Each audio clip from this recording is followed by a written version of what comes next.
Report में कोई परिवर्तन ज्यादा नहीं है। पहली रिपोर्ट में दोष का बिल्कुल भी निर्धारण नहीं किया गया था और एक मेडिकल रिपोर्ट हमें भेजी गई थी जिसमें स्पष्ट नहीं था कि इनके हाथ को एम्पुटेट करने के लिए कौन जिम्मेदार था।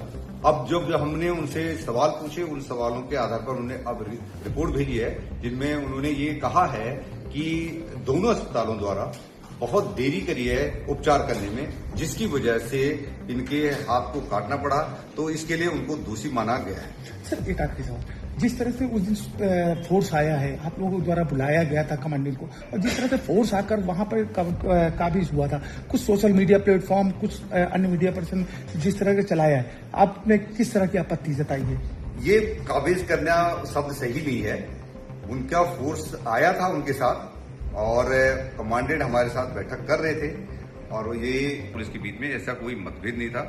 आईटीबीपी के कमांडेंट और उनके मेडिकल अफसर को मेरे द्वारा ही कार्यालय में बुलाया गया था और ताकि उनसे चर्चा हो कि जो इसमें कुछ बिंदु हैं जो सीएमओ को फिर से उनसे पूछा जाए कि इन बिंदुओं पर भी आप जांच करके दें।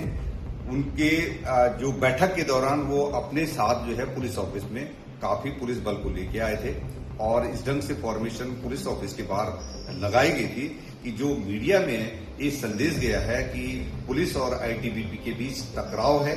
और जब ऐसा हमें जानकारी मिली तो हमने आईटीबीपी के कमांडेंट को बताया है कि ये अपने फोर्स को आप तुरंत हटा दीजिए और आपके वरिष्ठ अधिकारियों को मिलने आने से पहले आपको इतनी भारी पुलिस बल को नहीं लाना था। उन्होंने तत्काल हटा भी दिया था। इस संबंध में उनके फोर्स हेडक्वार्टर को, उनके डीजी साहब को अवगत रिपोर्ट प्रेषित की गई है कि वो अपने स्तर पर जांच करा करके संबंधित के विरुद्ध आवश्यक कार्रवाई करें।